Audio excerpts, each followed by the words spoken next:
eryanyi erikozeseddwa mu kukuba aba opposition mu kalulu k'e Kawempe oba mu kukuba aba NUP, kuba tebakuba buli omu, bakuba ba NUP, lyongedde okulaga nti JAT ng'eri wamu ne poliisi n'ebitongole ebirala UPDF bonna munnange beetegefu oba bali ku mulimu omunene ennyo gwe batumiddwa, era nga kyongera okulaga nti General Museveni Muhoozi si beetegefu kuleka opposition kubeera nga ebatwalako akafo oba okusemberera entebe.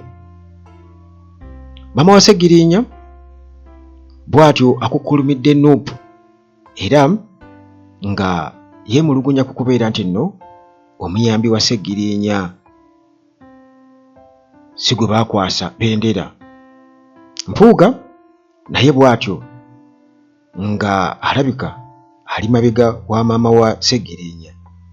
Twali bali tugamba nti maama wa Ssegirinya yali mabega wa Mpuuga, naye Mpuuga alabika yali mabega wa maama wa Ssegirinya kubanga naye muganda wange awagidde era ne baleeta candidate owaabwe nga independent.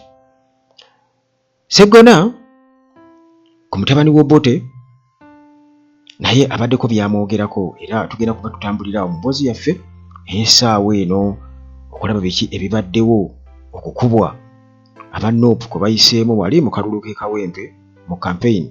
Tetulina kubeera nga tutuuka mu kalulu kennyini agenda okubeera nga 13 omwezi ogwokusatu.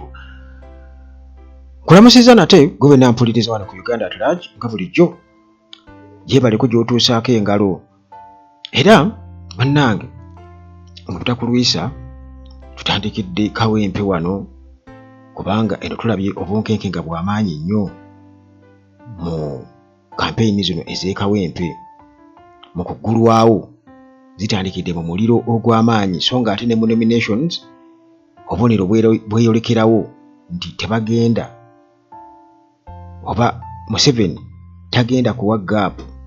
Reka tetugamba Museveni ndoza tugamba Muhoozi kubanga Museveni already ye waliwo akatabo ke nalabyeko emabega kaawo ng'agamba nti ye ali resurrected kwegamba alaba yazuukira dda mu bazzukulu be.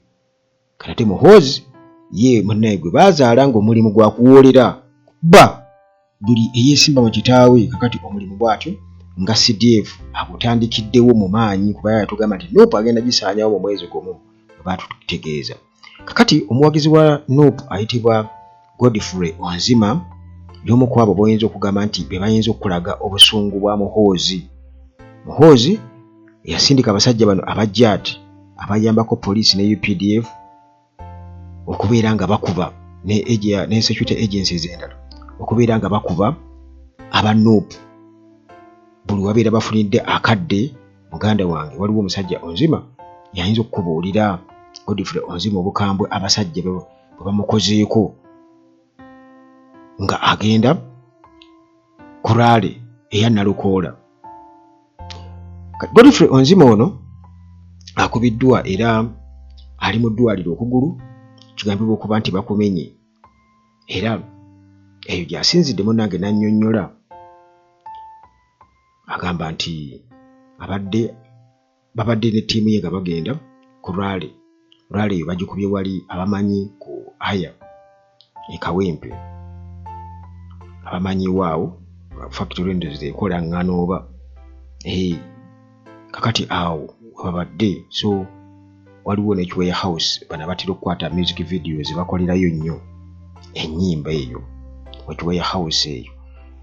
Kakati muganda wange ebyo gye babadde bagenda kubanga abawagizi babaddeyo bangi nnyo yibadde rally naye nga bwe basisinkanye abasajja bana bajja tebaneko kubeera nga babakuba era munnange agezezaako okubeera nga adduka abasajja ne bamukwata bati ne bamubira ddala okugulu nga bakuba nga omusajja bw'anaakwata okugulu ng'abbaawo kawuka ku kugulu akukuba waakiri agende wa mukama we agambe nti namukubye okugulu n'enkumenya.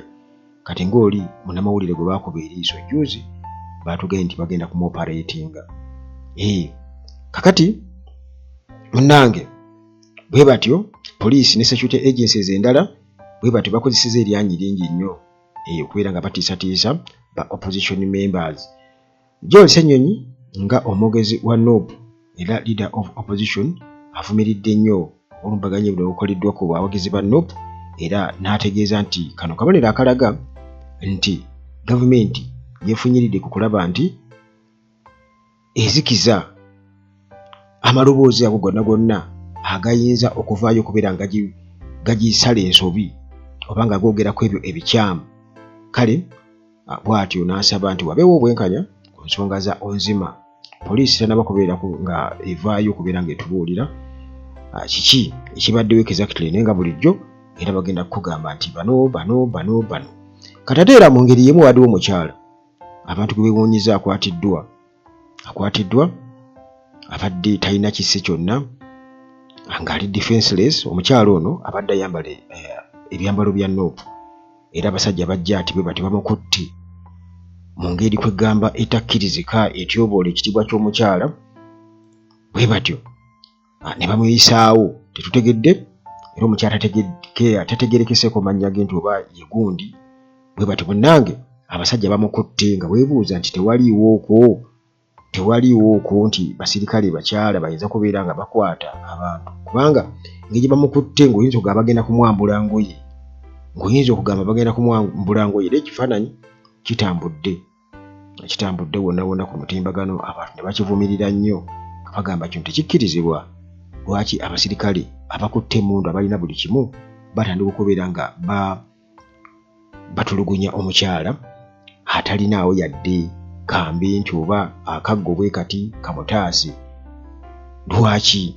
Kale kwegamba ebyo byonna nga biri awo omuntu ajja okwewuunya kiki ddala ekigenda mu maaso. Naye ate eri munnange ebadde lwali tulabye nga Bobi Wine n'abalala bonna Nalukoola nga tebagendedde ku biragiro bya Muhoozi bwe yagamba nti nno buli gwe basanga ayambadde ovulo alina kukuwa masasi afe, era bo babadde babyambadde bulungi nnyo, babadde babyambadde abatali yadde n'okutya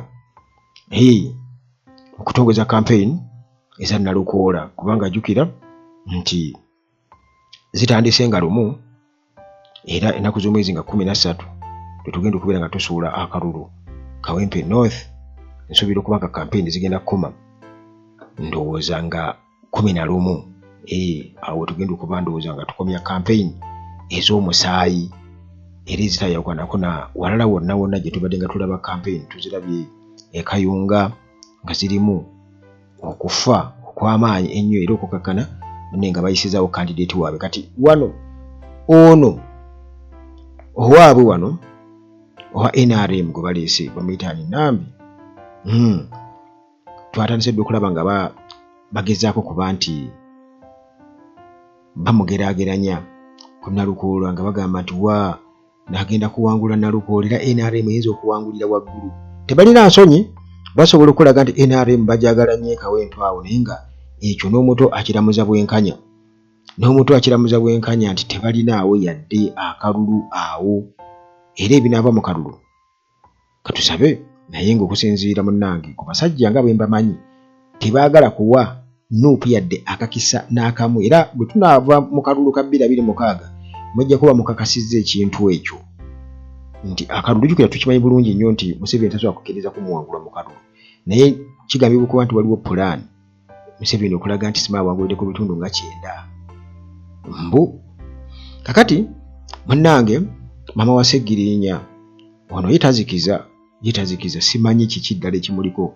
Abantu bagamba omukyalo ono ayagala nnyo ssente, kikizibu kyalina, ayagala nnyo ssente, era nga abamu bagamba nti ekisooka tatuula ku sseeke ya Noopu, tebalaba lwaki yeeyingiza mu bintu by'okulonda, kubanga mutabani we bwe yali yeesimbawo teyamala kumwebuuzaako, ate si yamuwa kaadi nga bwe yagamba. Tweyanzizza nnyo okutuwa kaadi mu kuzika Sseggirinya, era kaadi eyo etuyambye nnyo. Kwegamba omanyi kati ebigambo byayogera nga bimuweebwa Bampuuga leka kaadi kuba kuba bamuwa kaadi kuba Mpuuga yayogerako tagenda kweguliriza kaadi, simanya kaadi. Kakati omukyalo ono bw'atyo akubye omulanga eri bannakawempe, kubanga yagamba nti yabakinga Luswa eyali omuyambi wa Sseggirinya, era yagamba nti Sseggirinya mbu yali musajja bw'amaanyi mu kibiina ekya National Unity Platform era n'agaana naye nti bamusidelininze nti bamusindisizza luti endowooza ze zonna nti yeerabiddwa bwe baali badde kaadi bagiwa muyambi we Mohamed Luswa Luwemba. Kati omuntu nga yeebuuza nti Mohamed Luswa Luwemba ono ani yamulonda okubeera omuyambi wa Sseggirinya? Ekyo nabyo kiri awo. Sseggirinya ye yamwerondera ye nga ye oba Nuupu ye yamulonda? Kubanga ebyobufuzi temubeeramu favor nti olw'okubanga ono agize kakati mbu aid we yabajja. Kale yabadde dduwa y'ennaku 40 zimaze okubeera nga ziggwako wali e Butale Masaka. Omukyala Nakajumba bw'atyo n'alaga obutali mu mativu bwe olwa ekibiina kya Nuupu okubeera nti nno baasalawo okutabaakinga Luswa naye ate nga yali debate kwe baasinziira okubeera nga balondamu basunsulamu era okukakkana nga Luswa naye yaweebwa omukisa. Jjukira yakwata kyakusatu mu abo abaali basunsula yakwata kyakusatu Nalukola yasooka ne waddewo omulala ne Luswa n'addawo awo. Kakati nange ye omukyala Nakajumba agamba nti nno Luswa ye yali asinga ye yali most suitable candidate okukaringa on legacy ya Sseggirinya no completing projects Sseggirinya ze yaleka atandise mu Kawempe North. Kale bw'atyo ng'agamba nti Luswa ye muntu eyali badde asobola okwasaganya ebintu bya Sseggirinya. Naye ekizibu ekiriwo nti Sseggirinya yalina approach ye mu byobufuzi oba oli awo nga era ekyali kimukozesa byonna bye yali akola kulaba nti abantu bamulabira ddala ne mu kalulu ka 2026. Kiba kitegeeza nti engeri ekiri nti yali poliisi oba pulogulaamu ze Nasegi Box n'ebirala tebyali biteeseeko mu kibiina kya Nuupu. Kati teyinza kubeera approach ya Nuupu ate nti kakati Sseggirinya bye yaleka bibiina okubeera nga bisigala bigenda mu maaso kubanga naye bwe yafiira byali byonna bimaze okubeera nga bisaanawo. Eddwaliro nga livuddewo, akabokisi, singa mu kaseera ako kennyini Maama Nakajumba yakakasa nti byonna bisigala bitambula naye nayo byagwalaba.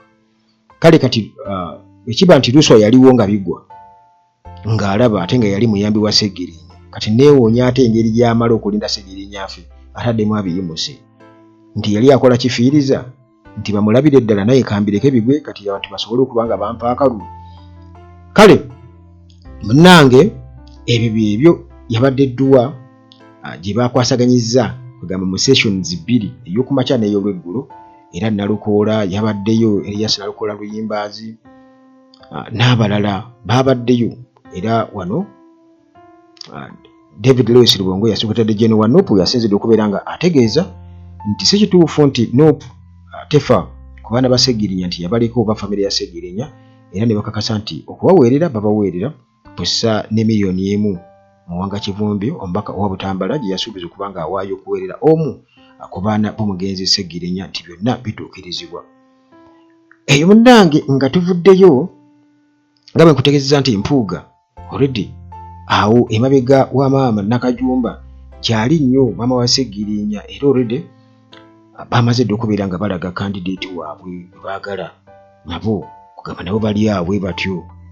Mugire maama gira booti yogera booti gira booti bagezaako kugira okuyonka ku tusannyalaze otutono twa Nuupu Sseggirinya tweyaleka.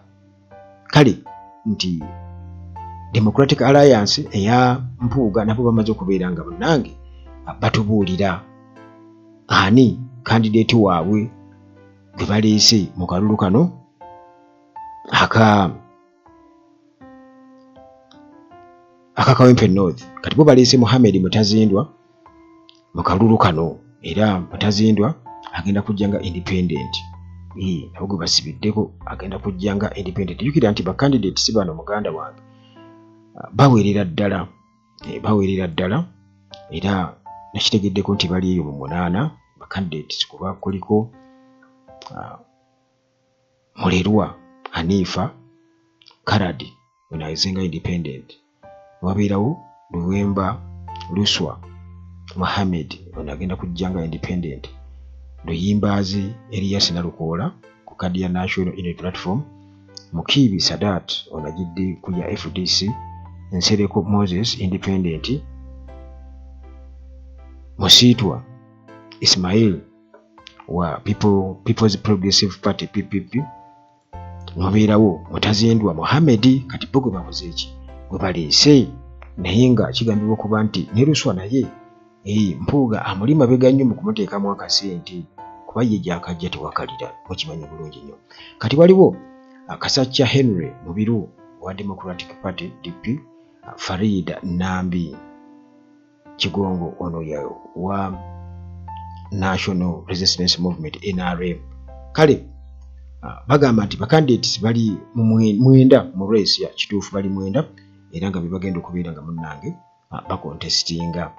Gambye nti akalulu kampeni zatandise nga lumu omwezi ogwokusatu 2025 zikomekkerezebwa nga 11 omwezi ogwokusatu 2025 kati olunaku z'omwezi nga 13 omwezi ogwokusatu 2025 akalulu tugenda okubeera nga tukasuula okusalawo ani addira Seggirinya mu bigere. Sseggona yabadde yeewuunya ku mutabani wa Obote eyazze okwesimbawo Edward Stanley Maitumu yali mutabani w'omugenzi Dr. Milton Obote naye ate kyewuunyisa tajidde ku kaadi ya UPC ba UPC terinayo candidate mu by election eno naye bwatyo n'ategeeza nti ng'ekyo kiri nti mutabani w'Obote Juke yatugamba nti ye Kawempe tabeerayo naye yalinayo mbu jjajjaawe yalinayo jjajjaawe kale ye Sseggona kyapiikinzeemu agamba nti ye akiraba nti engeri Stanley gyazze nga talina kibiina n'ajja Kawempe ate UPC ng'eri wali nti ne Muhoozi y'engeri y'emu gy'ayinza okujja ne yeesimbawo kubanga jjukira nti PLU weri kyokka ataakulaga nti atakya subscribinga ku NRM nti kisoboka naye okujja bwatyo nga independent candidate. Okay, ebyo byonna bigenda kubaawo 2026 kubanga noono gwe tulonda kati essaawa eno wano e Kawempe kujjuza naye nga era tutunuulidde 2026 nti abantu bakulonda wano kiba kitegeeza ne 2026 oba oli most likely okubeera nga gwe agenda okubeera nga abakiikirira. Sigenda kusukkawo era nga bulijjo mbasabira mirembe Mukama Katonda abakuume